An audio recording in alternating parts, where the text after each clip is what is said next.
You've been throwing away the one thing your garden has been begging you for. Not compost.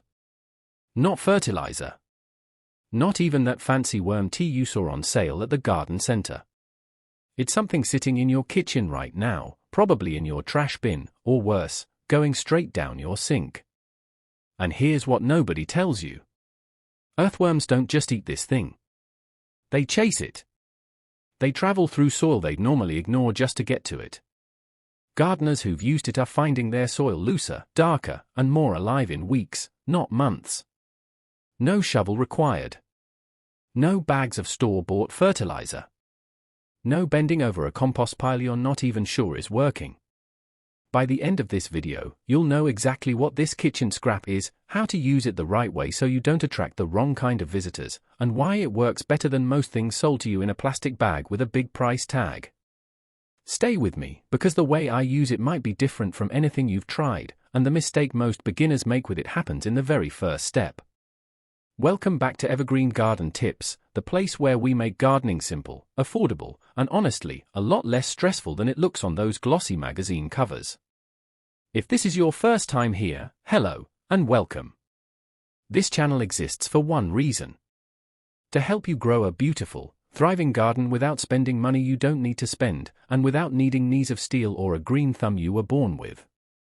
We keep things simple here. No fancy tools, no complicated Latin names, just real tips that work. And to everyone who's been with us for a while, watching your gardens change season after season, thank you. You already know how we do things around here. Practical. Honest. And always looking for the little secrets that make the biggest difference. Before we get into it, if you're someone who loves growing things but doesn't love wasting money on products that promise the world and deliver very little, do yourself a favor and hit that subscribe button. It's free, it takes 2 seconds, and it means you won't miss the next tip that could save your garden and your wallet. Now, let's get into today's secret, because once you see what this scrap can do, you'll never look at your kitchen trash the same way again.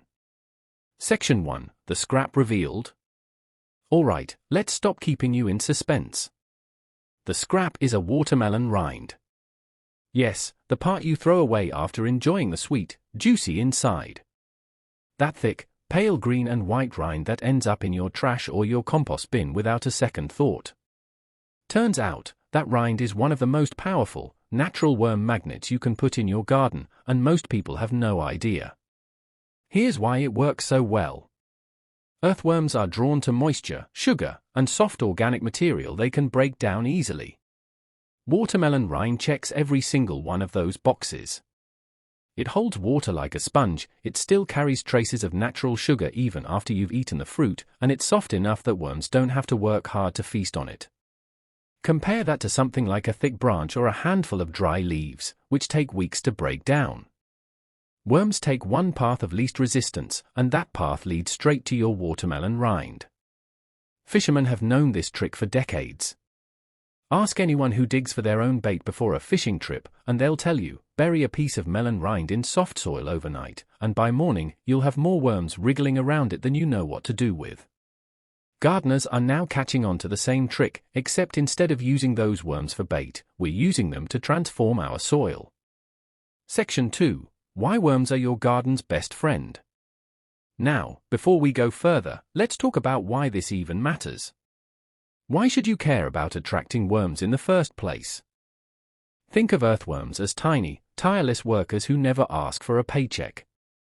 As they move through your soil, they create tunnels that let air and water reach plant roots. That means less soil compaction, which means your plant roots can actually breathe and stretch out the way they're supposed to. But here's the part most people don't know.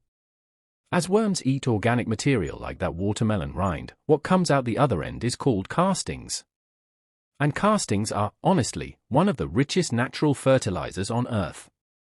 They're packed with nutrients in a form your plants can absorb almost immediately.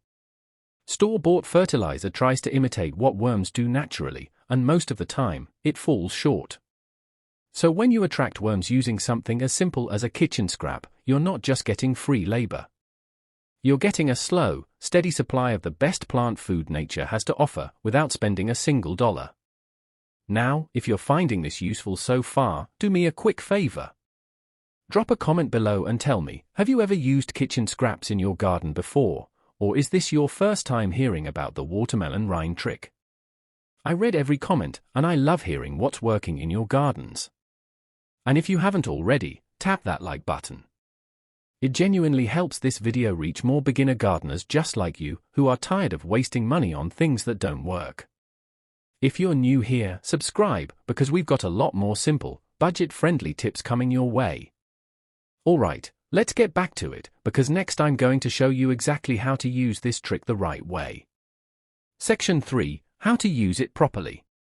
Here's where most people go wrong. They just toss the rind on top of the soil and walk away, then wonder why nothing happens, or worse, why they suddenly have fruit flies buzzing around their garden. Let me walk you through it properly. First, cut your watermelon rind into smaller chunks. You don't need the whole thing in one place. Smaller pieces break down faster and spread the worm activity across a wider area of your garden bed. Second, bury the pieces just under the surface of the soil, about 2 to 3 inches deep. This is important. If you leave it sitting on top, you'll attract flies and other pests before the worms even get a chance to find it. Burying it keeps it hidden from pests but still reachable for worms, who can sense it through the soil. Third, water the area lightly. Moist soil makes it even easier for worms to travel toward the rind, and it also helps the rind start breaking down faster. Fourth, and this is the part people miss most, be patient. Give it a night or two. You're not going to see worms instantly. But if you gently dig near where you buried the rind after a couple of days, you'll notice the difference. More worms, looser soil, and the beginning of that rich, dark, crumbly texture every gardener dreams of. One more tip. Don't overdo it. You don't need to bury rind everywhere all at once. Start with 1 or 2 garden beds, or even a few spots in a large pot, and watch how the soil responds before expanding the trick to your entire garden. Section 4. The mistake that ruins it. I promised you earlier that there's a mistake most beginners make, so let's talk about it. The biggest mistake is using a rind that still has a lot of fruit clinging to it. That leftover sweet flesh doesn't just attract worms, it attracts ants, fruit flies, and sometimes even small rodents if you're gardening somewhere close to wildlife. Before you bury your rind, scrape off any excess fruit, leaving mostly the tougher, pale part behind. You want to invite worms, not throw a buffet open to every backyard visitor. Another mistake is burying the rind too close to the stems of your existing plants. As it breaks down, the area right around it can get a little too rich and even slightly acidic for a short period.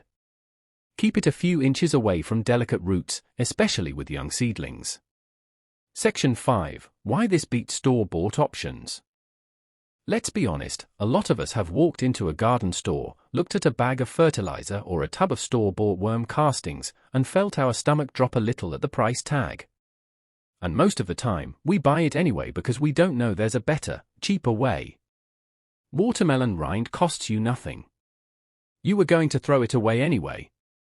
There's no shipping, no plastic packaging, no chemicals you can't pronounce.